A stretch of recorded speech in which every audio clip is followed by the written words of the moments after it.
വടക്കാഞ്ചേരി ഓട്ടുപാറയിൽ വസ്ത്രവ്യാപാര രംഗത്ത് 65 വർഷത്തെ പാരമ്പര്യമുള്ള കലാ ടെക്സ്റ്റൈൽസ് ഏറ്റവും പുതുമകളോടെ വിപുലീകരിച്ചിരിക്കുന്നു. Kala textiles Ottupara Vadakkanchery. Contact 04884232 village ഉദ്യോഗസ്ഥരുടെ അനാസ്ഥയിൽ വടക്കാഞ്ചേരി പരുത്തിപ്രയിലെ ഭിന്നശേഷിക്കാരനായ യുവാവിനും കുടുംബത്തിനും പട്ടയം നിഷേധിക്കുന്നതായി പരാതി. അതിദാരിദ്ര്യ പട്ടികയിൽ ഉൾപ്പെട്ട പ്ലാക്കിൽ റഹീമിൻ്റെ വീടിരിക്കുന്ന ഭൂമി വില്ലേജ് രേഖകളിൽ കുളമായി രേഖപ്പെടുത്തിയതാണ് തിരിച്ചടിയായത്. വർഷങ്ങളായി താമസിക്കുന്ന സ്ഥലത്തിന് ഉടമസ്ഥാവകാശം ലഭിക്കാതെ വയോധികരായ മാതാപിതാക്കൾക്ക് തുല്യരായ വലിയമ്മമാരും ഭിന്നശേഷിക്കാരായ റഹീമും ദുരിതത്തിലായിരിക്കുകയാണ്.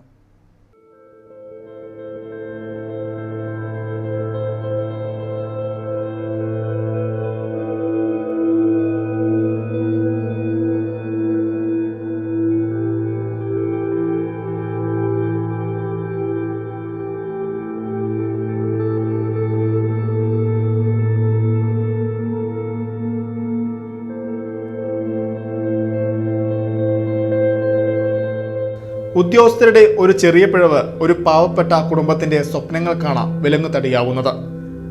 വടക്കാഞ്ചേരി പരുത്തിപ്രയിൽ 70-ലേറെ വർഷം പഴക്കമുള്ള ഏതു നിമിഷവും നിലം പൊത്താറായ വീട്ടിലാണ് ഭിന്നശേഷിക്കാരനായ റഹീം താമസിക്കുന്നത്.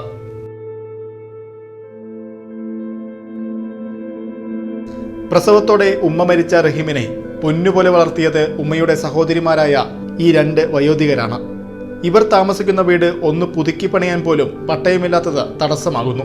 അതിദാരിദ്ര്യ വിഭാഗത്തിൽപ്പെട്ട ഇവർ പട്ടയത്തിനായി അപേക്ഷിച്ചപ്പോഴാണ് എങ്കക്കാട് വില്ലേജ് ഓഫീസിൽ നിന്നുള്ള തെറ്റായ സർവേ നമ്പർ വില്ലനായത്. പൊതുപ്രവർത്തകനായ അബൂബക്കർ നടത്തിയ അന്വേഷണത്തിലാണ് വിവരങ്ങൾ പുറത്തുവന്നത്. വീടിരിക്കുന്ന ഭൂമി വില്ലേജ് രേഖകളിൽ കുളമായാണ് അടയാളപ്പെടുത്തിയിരിക്കുന്നത്.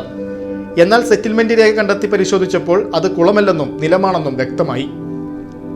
എങ്കക്കാട് വില്ലേജ് ഓഫീസിൽ നിരന്തരം ബന്ധപ്പെട്ടപ്പോൾ സർവേ നമ്പർ തെറ്റിയതാണെന്ന് അധികൃതർ സമ്മതിച്ചെങ്കിലും ഇപ്പോൾ ഈ ഭൂമി പുറമ്പോക്കായാണ് രേഖപ്പെടുത്തിയിരിക്കുന്നതെന്ന് അബൂബക്കർ പറഞ്ഞു.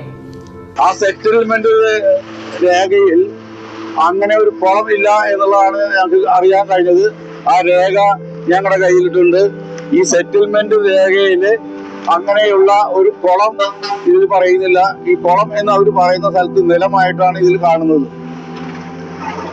ഇതവരോട് പറഞ്ഞപ്പോൾ പിന്നീട് അവർ തന്ന രേഖ എന്ന് പറയുന്നത് പഴയ PTR-ലും പുതിയ റീസർവേയിലും കുളം കാണിക്കുന്നു എന്നാണ് പറയുന്നത്.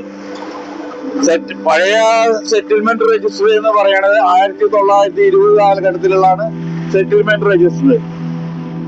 ഓൾഡ് PTR എന്ന് പറയുന്നത് ഏകദേശം ഒരു 50-55 കൊല്ലങ്ങൾക്കിടയിൽ. അപ്പൊ 1920-22 കാലഘട്ടത്തിൽ ഇല്ലാത്ത കുളം ഈ 55-ലെ ഓൾഡ് സർവേയിൽ അല്ലെങ്കിൽ ഓൾഡ് PTR-ൽ എങ്ങനെ വന്നു എന്നുള്ളത് അജ്ഞാതയാണ്. ഞങ്ങൾക്കറിയില്ല. വേറെ വല്ലവരും ഈ 30-33 വർഷത്തിനുള്ളിൽ ആരെങ്കിലും കുളം കുത്തിയിട്ടുണ്ടോ എന്നുള്ളതൊന്നുമില്ല. അപ്പൊ ഒരു അജ്ഞാത. ഈ റീസർവേക്ക് ശേഷം ഈ ഭാഗങ്ങളിൽ ഒട്ടാകെ ക്രമവിരുദ്ധമായിട്ടുള്ള അളവുകള്, അതുപോലെ തന്നെ സർവേ നമ്പർ അങ്ങോട്ടും ഇങ്ങോട്ടൊക്കെ തെറ്റിയിട്ടാണ് കിടക്കുന്നത്. ഇത് അധികാരികളുടെ മുമ്പിൽ ചൂണ്ടിക്കാണിച്ചപ്പോൾ രേഖകൾ പരിശോധിക്കാനൊന്നും ഇത് തയ്യാറായിട്ടില്ല. അതായത് അവര് പറയുന്ന രേഖ അത് നമ്മൾ സമ്മതിക്കണം എന്നുള്ളതാണ് പറയുന്നത്. ഇപ്പോൾ ഈ പറയുന്ന വീട്ടുകാർക്കുള്ള ബുദ്ധിമുട്ട് എന്ന് പറയുന്നത് ഇതുവരെ ഉണ്ടായിരുന്നില്ലാത്ത കുളം ഇവര് വില്ലേജിൽ നിന്നുള്ള റിപ്പോർട്ട് പോയതാണ് ഇപ്പൊ പട്ടയം കിട്ടാൻ ഇവർക്കൊരു തടസ്സമായിട്ട് നിൽക്കുന്നത്. ഉദ്യോഗസ്ഥരുടെ ഈ അനാസ്ഥ കാരണം പട്ടയം ലഭിക്കാത്ത അവസ്ഥയിലാണ് ഈ കുടുംബം. ഭിന്നശേഷിക്കാരനായ റഹീമിനെയും കൊണ്ട് എങ്ങോട്ട് പോകണമെന്നറിയാതെ ഈ വയോധികർ പകച്ചു നിൽക്കുകയാണ്. 10-68 കൊല്ലായിട്ട് കുളമില്ലാത്ത സ്ഥലമാണ് നമ്മൾ കണ്ടുവരുന്നത്.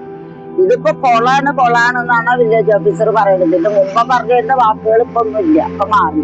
പിന്നെ ഈ സുഖമില്ലാത്ത കുട്ടീനായിട്ട് ഞങ്ങൾ എന്താ ചെയ്യേണ്ടത്? ഒരു ഇതുമില്ല അവർക്കും. ഞാനാണെന്ന് നമ്മളതിന്റെ രോഗി, നമുക്ക് ജീവിക്കാൻ മാർഗന്റെ ഇതിൽ വന്നിരിക്കൊന്നുമില്ല. ഇപ്പോഴായിട്ടാണ് ഇപ്പൊ ഇത് കൊളാന്നുള്ളത് വന്നിരിക്കുന്നത്. ഇനിയിപ്പോ എന്താ ചെയ്യേണ്ടത്? കുളം വേറെ ഉണ്ട്, കുളത്തിന് ഞമ്മക്ക് ഒരു എന്താ അറിയുന്നില്ല. കുറ്റക്കാരായ ഉദ്യോഗസ്ഥർക്കെതിരെ നടപടി സ്വീകരിക്കണമെന്നും ഉന്നതാധികാരികൾ ഇടപെട്ട് റഹീമിന് ഭൂമിയുടെ രേഖകൾ എത്രയും വേഗം ലഭ്യമാക്കണമെന്നും അബൂബക്കർ ആവശ്യപ്പെട്ടു.